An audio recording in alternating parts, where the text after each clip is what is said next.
When I first caught a glimpse of the Vapor 11 Mac Attack online a while ago, from 30,000 feet it looked like just a different colorway of the uppers. However, there is enough different with them to make them play like a pretty different shoe, especially in the uppers. Yeah, a lot of the bones are the same, but some differences in the uppers might make you like them more than the 11s or less.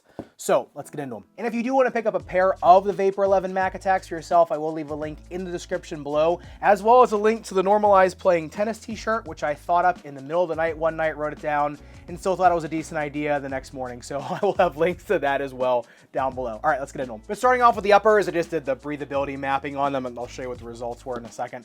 But the biggest change from the Vapor 11 to the Vapor 11 Mac Attack does come in the uppers, and that's because the Vapor 11 Mac Attack has a giant wrap of TPU around it, even further than kind of the TPU lines that are on the traditional Vapor 11. And it's interesting, it almost kind of makes it feel like the ASICS Gel Resolution 9 with kind of that extra wrapping around it. But it does make it feel more secure. It also makes it feel a little bit more stiff. Now, those changes also go into the belly of the shoe, where the tongue of the Vapor 11 Mac Attacks is kind of the same design as the Retro Mac Attack, but it just has a little more padding in that tongue. It actually feels a little bit better than the original Vapor 11 tongue, which is pretty thin. To me, it doesn't hold the shoe up as well as a maximalist shoe should.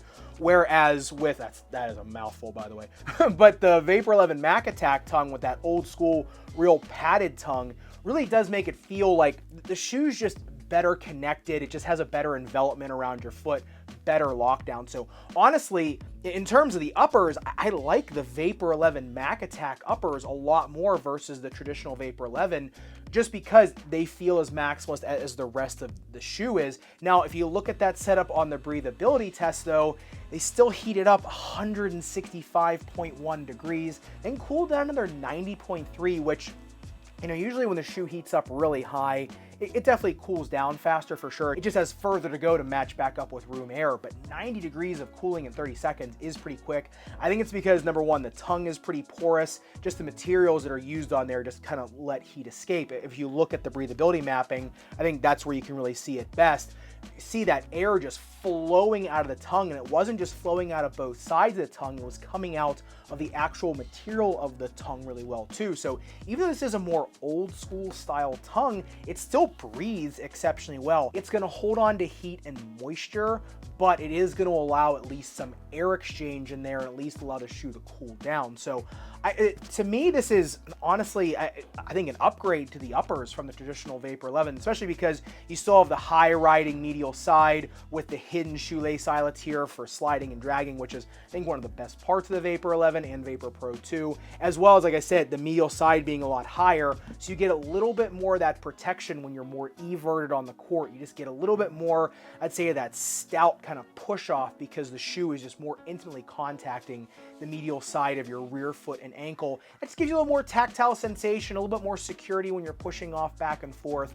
But the craziest thing about the uppers is that the Vapor 11 Mac Attack are the exact same weight as the Vapor 11, even though the uppers are much different. It's interesting that Nike found a way to keep the shoe the same weight, but the uppers be so much more maximalist.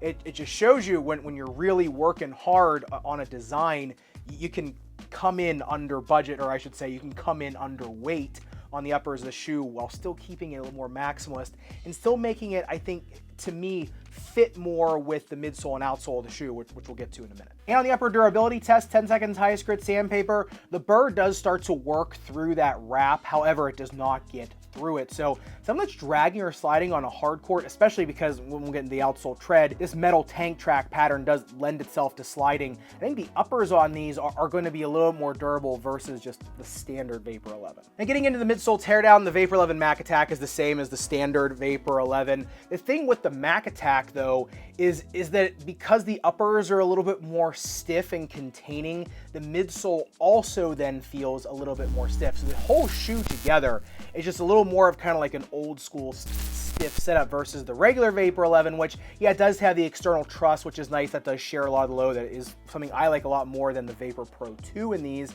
However, I mean, if you just look at the bounce height test on these, 29.5 centimeters in the heel, 44 in the forefoot. So that combined with just a stiffer shoe, the Mac Attacks actually feel like they have more snap to them, more that first step snap versus the Vapor 11, just the standard version. The bad thing is they take a lot longer to break in than the standard Vapor 11. So I would say, you know, if you're looking for, like I said, that little more stiff tuned setup, a little more of a rugged setup in the shoe, then the Mac Attack might be the way to go versus the Vapor 11, even though they have the same midsole, because what's, you know, connecting that midsole and the uppers together is different. The midsole then just kind of almost feels and plays a little different as well. It's subtle, but it's there. And getting into the outsole tread of the Mac Attacks, it's the same as the Vapor 11. It's that metal tank track pattern. It is really exceptional for hard court sliding, but remember, it also isn't the most gripping either. I had this tread on a pretty slick outdoor hard court last week, and I mean, it was okay if I could get enough heat into the rubber, but any time that the lines were a little bit painted, these things did skid a little bit. So on a grittier asphalt court, you know, a grittier hard court, these are going to do really well, because remember, a lot of the professional hard courts now, they're putting so much grit into the court now, they're slowing the ball down so much that these shoes do very well on some of those, you know, pro-tuned courts, but a lot of like your local club courts or local park courts aren't like that. They're still a little bit slicker. This is going to give that a little bit more. So you're going to see a performance difference in the outsole tread, the 11s, the Vapor Light 2s, and the Vapor Pro 2s. The performance of them will be court dependent versus some other shoes just because of the grit or sand content of the court you're playing on. Now, if you look at the speed ratio of these, they come in the exact same as the Vapor 11 because they're the exact same weight at a 2.23, which I think is pretty representative of the shoe. It's not the slowest thing out there. It does have zoom air in the forefoot. The Phylon is pretty stiff, and like I said, the shoe does have some snap, especially because of the truss system, that the chassis that's going around it. But it's definitely not one of the faster shoes. It's not the Vapor 10, it's not the Vapor Pro, so just kind of keep that in mind. They are very bottom-heavy shoes. That does make them stable, but it also doesn't make them super speedy like their predecessors were. But on the flip side of that coin, if you look at the outsole durability test, 10-second ties grit sandpaper, not even a millimeter of damage on this. And honestly, I mean, when this tread starts to wear down, is it that much different than it is, you know, when it's new? I mean, it's pretty flat tread, right? It just has these little kind of cuts in it. There's no real jut outs in the tread. It's more cut into the tread.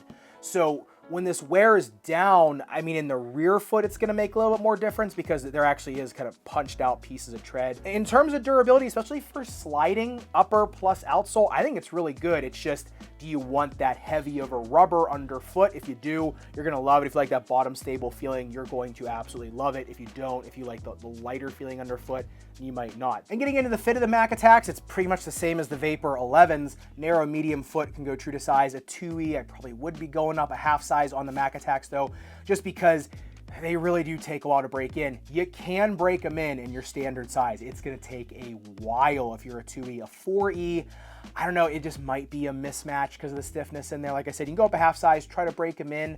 If you just want them for casual wear, then you just don't have to lace them as tight and they should be just fine. But for performance, like I said, they're a little more hot dog shaped versus some of Nike's previous tennis shoes, but just because of the stiffness in there, it's just going to be an extended break-in. So just have some patience with them. I think if you have patience, I think you'll be rewarded with a better fit with them.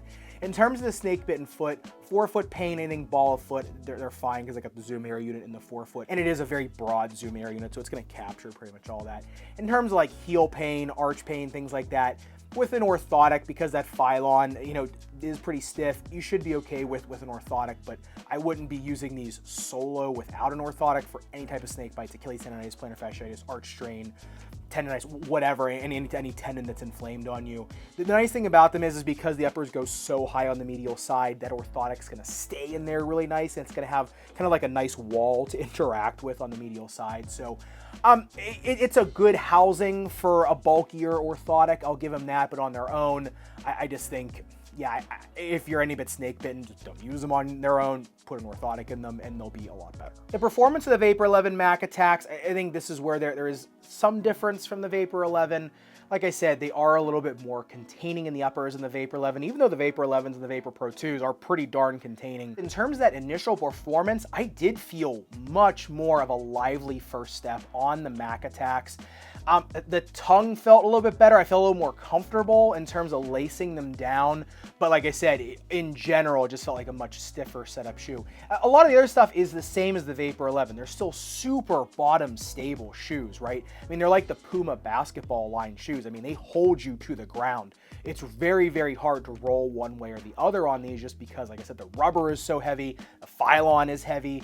And so I think if you're someone that's putting a lot of energy into the shoe, and you're someone with really strong, large legs, these are gonna match up well with you. If you're somebody with, lighter footsteps, kind of speedier footwork, lighter footwork, more nimble footwork, then these are gonna feel like a little bit more of clunkers on the bottom of your foot. It really just kind of depends on your setup.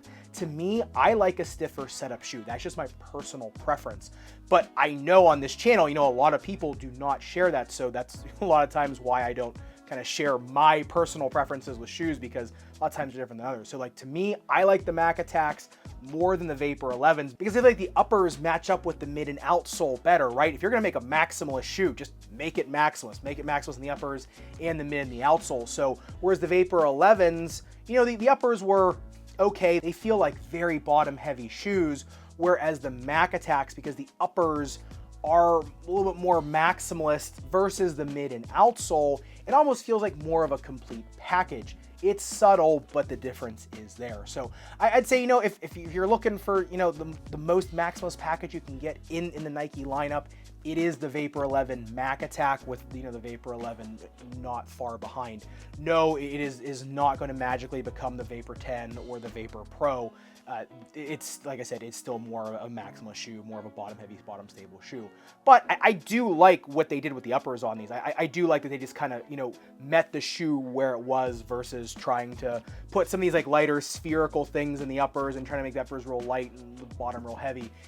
Like I said, it's nice that they did it, but if it looks like a duck and quacks like a duck, just make it a duck.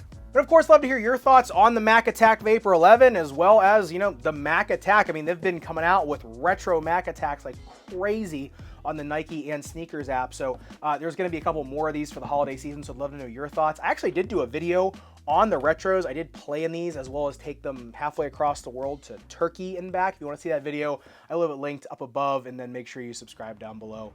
Respect your rubber and foam. I'll see you somewhere in the Sneakerverse.